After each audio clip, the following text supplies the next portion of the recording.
प्रश्नावली 1.1 क्लास 9वीं का शुरू कर रहे हैं। उस पर देखिए पहला क्वेश्चन क्या कर रहा है, इसमें क्या लिखे हैं, क्या शून्य एक परिमेय संख्या है? क्या इसे आप p बटा q के रूप में लिख सकते हैं, जहां p और q पूर्णांक है और q बराबर 0 है। देखिए हम पहले आप लोग हम परिभाषा बताए थे, उसमें भी आप लोग हम चर्चा किए थे, शून्य परिमेय संख्या है। क्यों?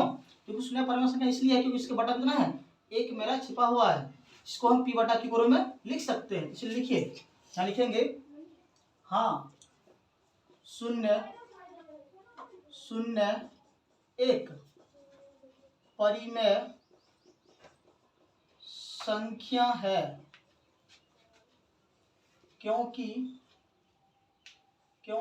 संख्या है क्योंकि इसे हम p बटा q के रूप में लिख सकते हैं। यह क्या कहता है, हाँ शून्य एक परिमेय संख्या है क्योंकि इसे हम p बटा q के रूप में लिख सकते हैं। जैसे जैसे जैसे हो गया, जैसे देख लीजिए, जैसे 0/1 लिख सकते हैं, हो गया, इसे परिमेय संख्या के रूप में हम लिख सकते हैं। ये क्वेश्चन क्या कहता है, कहता है 3 और 4 के बीच 6 परिमेय संख्या ज्ञात कीजिए। 3 और 4 के बीच, देखिए आराम से कोई भी संख्या पूछेगा उसके बीच में आप लोग आराम से इजी वे में ठीक परिमेय संख्या ज्ञात कर सकते हैं। लेकिन एक देखिए यहाँ पे बताते हैं, यहाँ पर पूछ कितने संख्या रहा है, 6 पूछ रहा है। ओके, 6 संख्या यहाँ देखिए पूछ रहा है, करना क्या, 6 में हम एक जोड़ देंगे, कितना हो जाएगा, 7 हो गया। और 7 हमको आ गया, यहाँ पर 7 हमको आ गया, उस 7 से हम जो संख्या दिया गया उसमें हम ऊपर नीचे गुना कर देंगे। जैसे देखिए हम बता रहे हैं 3 गुना 7/7 हो गया और 4 गुना 7/7 हो गया। ओके, तो इसलिए हो गया, कितना हो गया। अब करना क्या है, इसको लिख सकते हैं 7 तिया 21/7 हो गया, इसके बटा 1 है, 7 कम 7 हो गया, और 7 चौक 28 बटा फिर 7 एकम 7, यहाँ पे एक छिपा हुआ है, 7 एकम 7 हो गया। इसके बीच में लिख दीजिए 22/7 हो गया, कोमा 23/7 हो गया, 24/7 हो गया, 25/7 हो गया, 26/7 हो गया, 27/7 हो गया। हम क्या बोले आप लोग को, पहले प्रश्न क्या कहता है उसको पहले अच्छा से पढ़ लेना है। 6 संख्या पूछ रहा है तो 6 में हम एक जोड़ देंगे, कितना होगा, 7 होगा। 7 से ऊपर नीचे जो संख्या दिया गया उसमें गुना कर दीजिए, दोनों साइड गुना कर दिए। उसके बीच में देखिए 21 और 28 के बीच में मेरा 6 संख्या आराम से हम लिख सकते हैं। और आपका इच्छा है इसे हम काट सकते हैं तो आप इसको काट भी सकते हैं, काट भी निकाल सकते हैं, नहीं तो इसको वैसे ही छोड़ दीजिए, कोई दिक्कत नहीं है। देखिए प्रश्न संख्या 3 क्या कहता है, 3/5 और 4/5 के बीच 5 परिमेय संख्या ज्ञात कीजिए। 5 परिमेय संख्याएं ज्ञात कीजिए। आप देखिए फिर देखिए करना क्या है, अब पहले सबसे पहले यहाँ पर 5 दिया गया है, 5 में 1 जोड़िए, 5 में 1 हम जोड़े, कितना होगा, 6 हो गया। 6 हो गया तो इसमें करना क्या, जो संख्या दिया गया है, जो संख्या जैसे 3/5 से उसको ऊपर नीचे गुना कर दिए, 6 से गुना कर दिए, और 4/5 गुना कर दिए 6/6, दोनों गुना कीजिए, 6 3 18, 6 5 30, और 6 चौक 24, 6 5 30, दोनों के बीच में संख्या लिख दीजिए, 19/30, 20/30, 21/30, 22/30, 24/23/30। आप देखिए ये मेरा संख्या आ गया, 18 और 24 के बीच में हो गया, 19 20 21 22 23। इसको आप काटने वाला है तो काट दीजिए, और नहीं काटना है तो इसको छोड़ दीजिए। उसके बाद भी आप लोग की गलती नहीं होगा। यही मेरा 3/4 और 3/5 और 4/5 के बीच में 5 परिमेय संख्या हो गया। देख लीजिए आप लोग का, यही आप लोग का आंसर हो गया। आप लोग वीडियो रोक के अच्छा समझ लीजिए, उसके फिर आगे चलिए, कोई दिक्कत नहीं होना चाहिए आप लोग को। पूरा हम एक एक पॉइंट तोड़ के बता रहे हैं। देखिए यहाँ पर क्वेश्चन नंबर 4,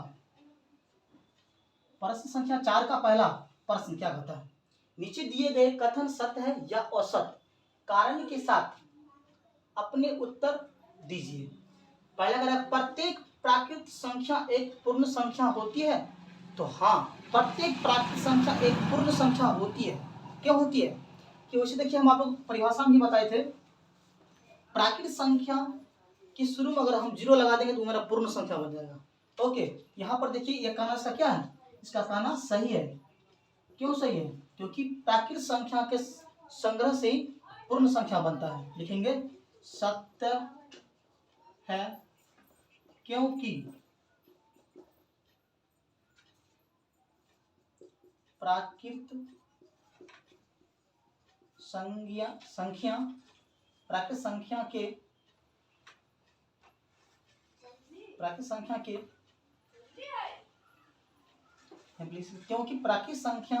के संग्रह से ही पूर्ण संख्या का निर्माण होता है। यानी कहने का मतलब है, जैसे देखिए हम जैसे लिख देते हैं 1 2 3 4 डॉट डॉट डॉट, प्राकृत संख्या होगा। प्राकृत संख्या के शुरू में अगर हम 0 लगा देते हैं, 0 लगा दीजिए, मेरा क्या बन गया? पूर्ण संख्या। यानी कानून लॉ ये कथन यहाँ दिया गया वो कथन सत्य है, क्योंकि प्राकृत संख्या के संग्रह में 0 लगा दिए तो मेरा क्या बन जाएगा? पूर्ण संख्या बन जाएगा।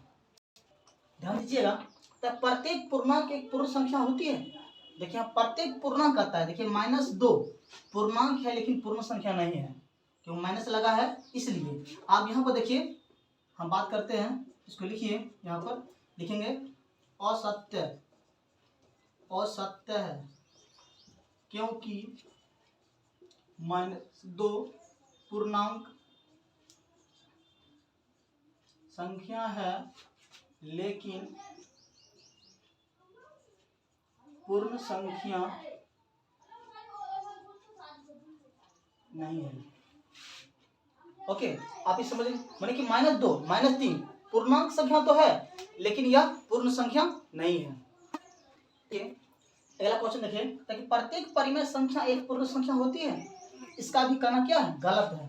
क्यों? देखिए यहाँ पर 1/2 तो मेरा परिमेय संख्या है, लेकिन क्या पूर्ण संख्या होगा? पूर्ण संख्या कतई नहीं होगा।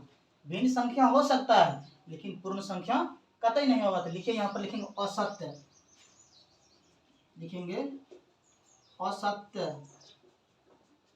असत्य है क्योंकि 1/2 एक परिमेय संख्या है लेकिन पूर्ण संख्या नहीं है। देखिए क्या लिखे हैं? असत्य है क्योंकि 1/2 एक परिमेय संख्या है लेकिन पूर्ण संख्या नहीं है। ठीक, आप लोग देखिए यहाँ पर मैंने कि कहीं पर दिक्कत नहीं होना चाहिए। सारा हम एक एक पॉइंट हम तोड़ तोड़ के बता दिए हैं। उसके बाद आप लोग चाहेंगे तो इस वीडियो को रोक के देख सकते हैं, पढ़ सकते हैं, समझ सकते हैं। वैसे हम हर एक पॉइंट पर हम बात किए हैं, इसमें दिक्कत नहीं होना चाहिए। अगर आप लोग को यह वीडियो अच्छा लगे तो लाइक कीजिए और शेयर कीजिए।